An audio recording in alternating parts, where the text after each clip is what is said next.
In this part 3 lecture, I will be discussing few concepts in detail that were already briefly discussed in part 1 and part 2 lectures. The first is dictionary attack on second approach of fixed password. So I will be discussing in detail how this dictionary attack is possible and how to mitigate this dictionary attack using salting method.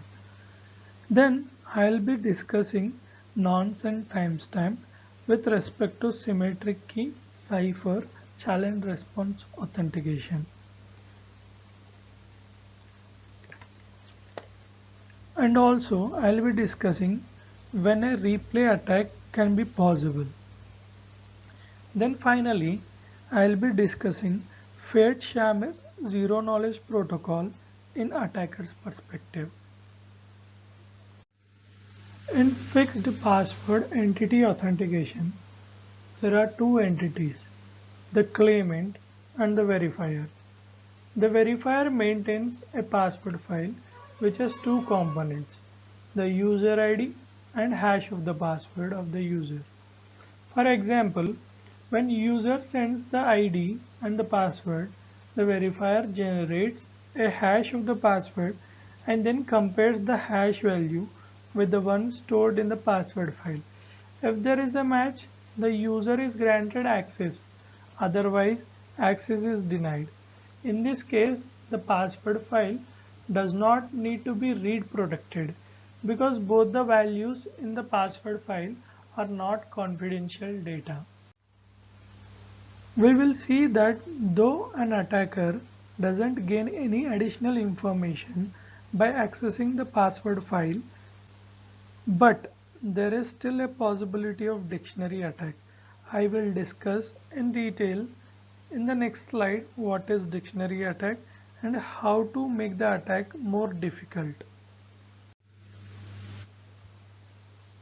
For suppose the size of the password is only 5 digits.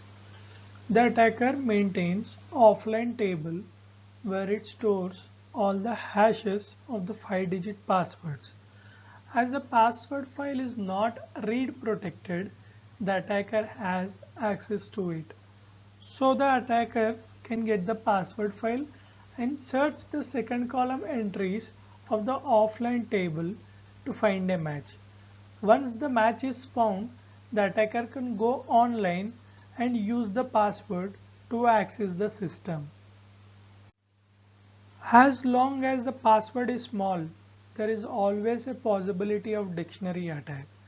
So we will see in the next slide how salting the password makes the attack more difficult. So in the third approach, the password file contains three components, user ID, salt and password. The salt is a random string and the password contains hash of the user's password concatenated with the salt. When a user asks for access, the verifier extracts the salt, concatenates with the received password, makes a hash out of the result, and compares it with the hash stored in the password file. If there is a match, then access is granted, otherwise it is denied. Due to salting, the size of the offline table that needs to be maintained by the attacker becomes large. As the size of the table becomes larger, the dictionary attack becomes weaker and weaker. For suppose the size of the salt is 5 digits, then the attacker has to compute and maintain 10 billion values, which is very high load on the attacker compared to previous method. Previously, we have seen in the part 1 lecture how a challenge response protocol using symmetric key cipher along with nonce can be used for authentication. The nonce may be timestamp, a counter, or a random number. The minimum requirement is that it should differ with each request. Also, to prevent masquerade, it should be difficult for an attacker to guess the nonce. Thus, a random number is a good choice for a nonce. Let us see what if RB is not a random value, that is, if the same RB value is used for authentication in multiple instances. So if RB is same in all the instances, the value in 3 will also be same. So an attacker can capture the values of RB and RB encrypted by the shared key to replay the value in step 3 in another instance of authentication protocol. So that is why the nonce, which is usually a challenge, should be a random value for every instance of the authentication protocol.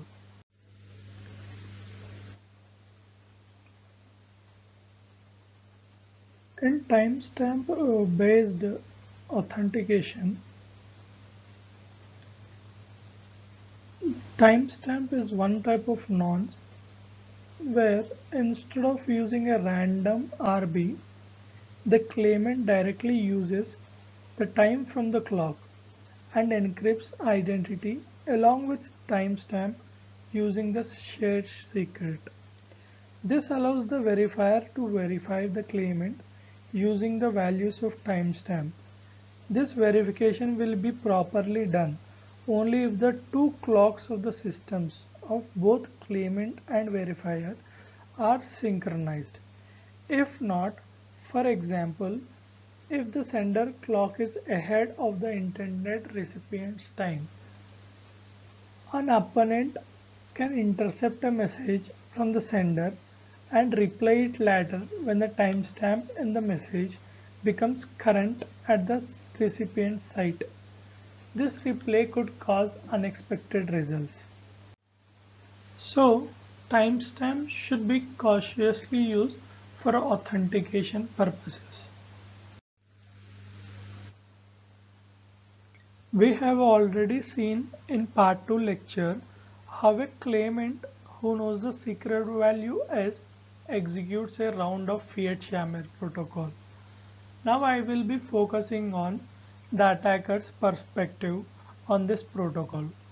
So if an attacker who doesn't know the secret value S tries to win the round, this can be done in two situations. In situation 1, the attacker guesses that the value of the challenge C will be 1, which is nothing but a prediction. The attacker chooses R and calculates X equal to R square divided by V, where V is the public key, and sends X as a witness. If the attacker guess is correct, that is C turned out to be 1, then the attacker sends Y equal to R as a response. We can see that the attacker passes the test in the green box. If the attacker guess is wrong, that is C turned out to be 0, then the attacker cannot find a value of Y that passes the test. So attacker will probably quit or sends a value that doesn't pass the test. And finally, the verifier will abort the process. In the next slide, we will see the situation 2.